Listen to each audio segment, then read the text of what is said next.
আসসালামু আলাইকুম। বাংলা সংবাদে সবাইকে স্বাগত জানাচ্ছি ফিরোজ তোহা। শুরুতেই বিআরবি কেবলস সংবাদ শিরোনাম।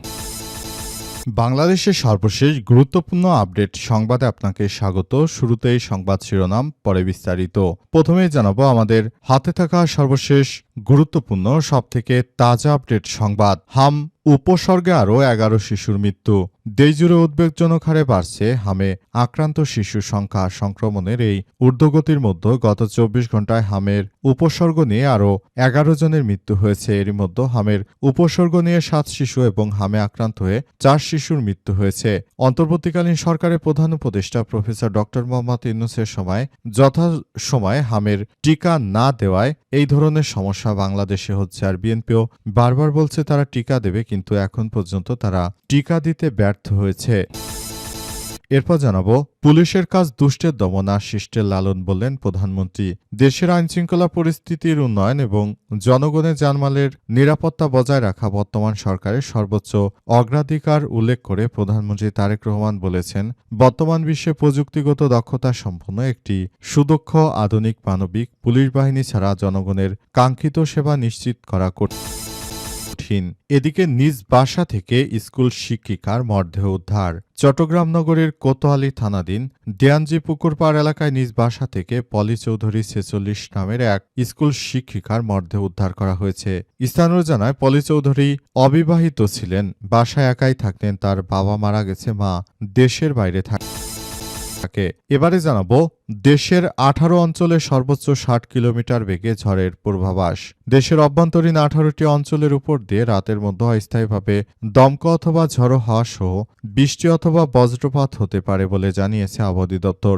এসব এলাকার নদীবন্দরগুলোকে 1 নম্বর সতর্ক সংকেত দেখাতে বলা হয়েছে। আজ বিকাল 3টা থেকে রাত 1টার পর পর্যন্ত অভ্যন্তরীণ নদীবন্দরগুলোর জন্য এই পূর্বাভাস দেওয়া হয়েছে। এর মধ্যে রাজশাহী, পাবনা, বগুড়া, টাঙ্গাইল, ময়মনসিংহ, ঢাকা, ফরিদপুর, মাদারীপুর, যশোর, কুষ্টিয়া, খুলনা, বরিশাল, পটুয়াখালী, কুমিল্লা, নোয়াখালী, চট্টগ্রাম, কক্সবাজার, সিলেট অঞ্চলের উপর দিয়ে পশ্চিম বা উত্তর পশ্চিম দিক থেকে ঘণ্টায় 45 থেকে 60 কিলোমিটার বেগে অস্থায়ীভাবে দমকা অথবা ঝড়ো হাওয়া সহ বৃষ্টি অথবা বজ্র বৃষ্টিপাত হতে পারে বলে নিশ্চিত করা হয়েছে।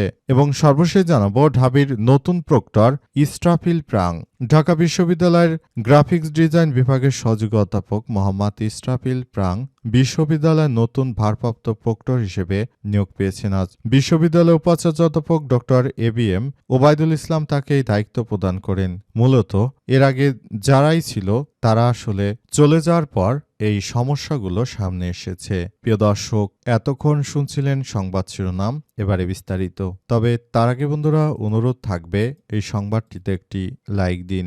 এই চ্যানেলে আপনি নতুন হয়ে থাকলে আমাদের সংবাদটি দেখতে দেখতে চ্যানেলটি সাবস্ক্রাইব করে রাখুন। কমেন্ট করে বন্ধুরা আপনার মূল্যবান মতামত জানিয়ে দিন আপনি বিশ্বের কোন দেশ থেকে বা বাংলাদেশের কোন স্থান থেকে আমাদের সংবাদটি দেখছেন এবং শুনছেন। আর বন্ধুরা, সংবাদটি আপনার সোশ্যাল মিডিয়া ফেসবুকে শেয়ার করে বন্ধুদেরও দেখার সুযোগ করে দিন।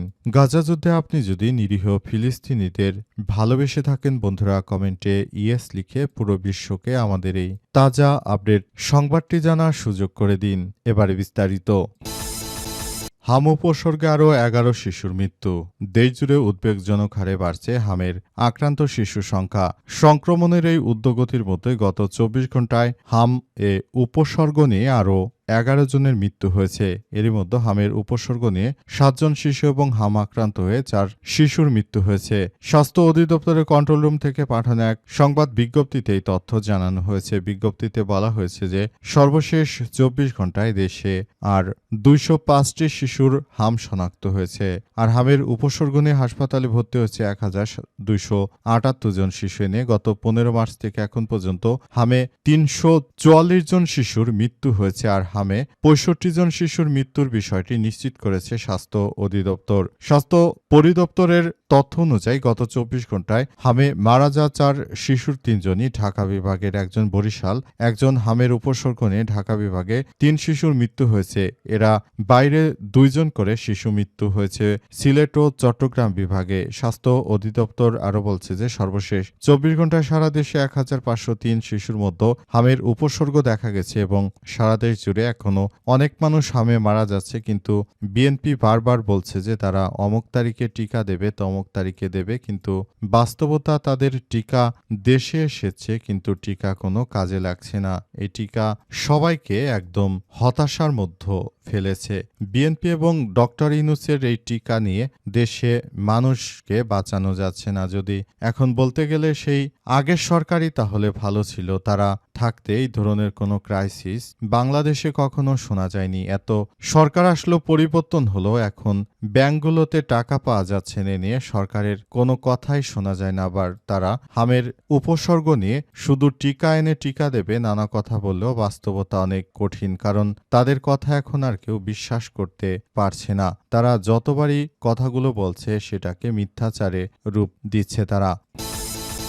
পুলিশের কাজ দুষ্টের দমন আর শিষ্টের লালন, বললেন প্রধানমন্ত্রী। দেশের আইনশৃঙ্খলা রক্ষায় পুলিশ বাহিনীকে ভালো ভূমিকা রাখতে হবে বলে মনে করেন প্রধানমন্ত্রী তারেক রহমানের জন্য তিনি সবাইকে নিয়ে একটি সুষ্ঠু সুন্দর বাংলাদেশ গড়ে তুলতে চান। তারেক রহমানের পক্ষ থেকে আজ এসব বিষয় নিশ্চিত করা হয়েছে। তারেক রহমান জানিয়েছেন যে আসলে বাংলাদেশটাকে সুন্দরভাবে গড়ে তুলতে হলে অবশ্যই আমাদের সবাইকে একসঙ্গে কাজ করতে হবে বলে মনে করেন তিনি। এজন্য তিনি সবাইকে নিয়ে পুলিশ সদস্যদেরকে আরও জানিয়েছেন যে আগে যে স্বৈরাচাররা ছিল সেই স্বৈরাচারদের মতো নয়, বরং এখন বাংলাদেশটাকে সুন্দরভাবে পরিচালিত করতে হলে আপনাদের সবাইকে বলবো আপনারা একসঙ্গে মিলেমিশে তারপর কাজ করুন। সারা বাংলাদেশটাকে সুন্দর একটি পরিবেশের মধ্য দিয়ে নিয়ে যেতে হবে বলে এমন কথা তিনি জানিয়েছেন। এবং তিনি এও জানিয়েছেন যে বাংলাদেশটাকে সুন্দরভাবে এগিয়ে নিয়ে যেতে হলে অবশ্যই আমাদের সবাইকে ভালো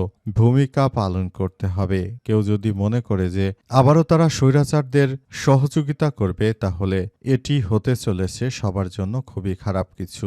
আর বাংলাদেশে পুলিশের মধ্য থেকে বিএনপি সরকার ক্ষমতা আসার পরই শোনা যাচ্ছে যে সেখানে তারা ছাত্রলীগ বাছাই করে ফেলবে।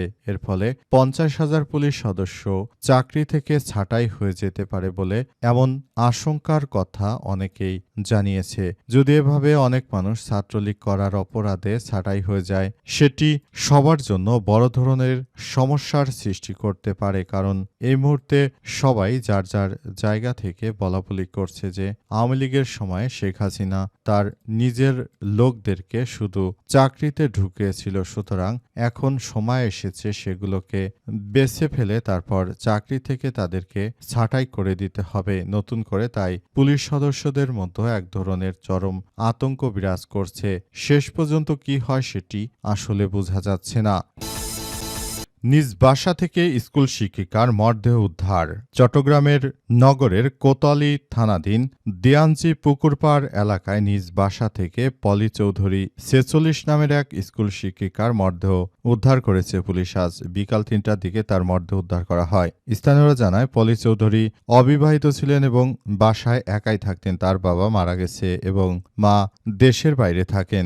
কোতোয়ালি থানা পুলিশের পরিদর্শক এসআই রাশেদ জানান, জাতীয় জরুরি সেবা 999 মাধ্যমে তার খবর পান এবং বাসার ভেতর থেকে দরজা খোলা হচ্ছে না। পরে খবর পেয়ে ফায়ার সার্ভিস ও স্থানীয়দের সহায়তায় দরজা খোলা হয়। তিনি জানান, মরদেহটি হাসপাতালে পাঠানো হয়েছে। এই ঘটনায় আইনগত ব্যবস্থা গ্রহণ করা হচ্ছে। তবে কী কারণে তিনি মারা গেছেন সেটি এখন পর্যন্ত স্পষ্ট হওয়া যায়নি। কেন তিনি বাসার মধ্যে মরে পড়ে আছেন সে বিষয়টি নিয়ে এখন পর্যন্ত জানা যায়নি।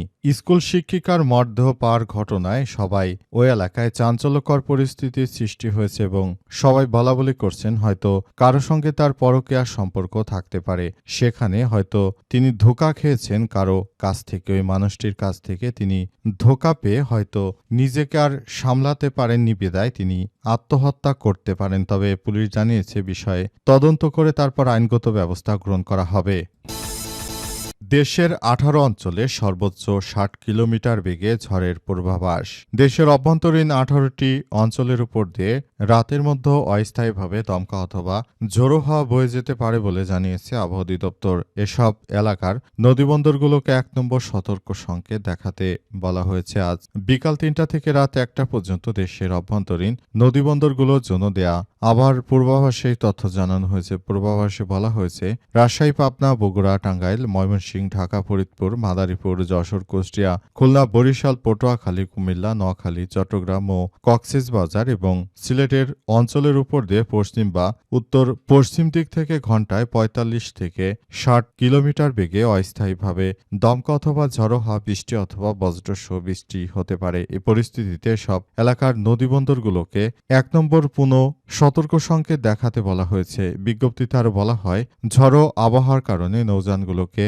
সাধারণত চলাচলের পরামর্শ দেওয়া হয়েছে। রাজধানী সহ দেশের বিভিন্ন স্থানে কয়েকদিন ধরেই এমন অস্থায়ী ঝড়ো হাওয়া ও বৃষ্টির প্রবণতা লক্ষ্য করা যাচ্ছে বলে তারা নিশ্চিত করেছে এবং বর্তমানে সবাইকে খুবই সতর্ক থাকার জন্য ইতিমধ্যেই আহ্বান জানানো হয়েছে এবং পরিস্থিতি মোকাবেলা করার জন্য সবাইকে বলা হচ্ছে।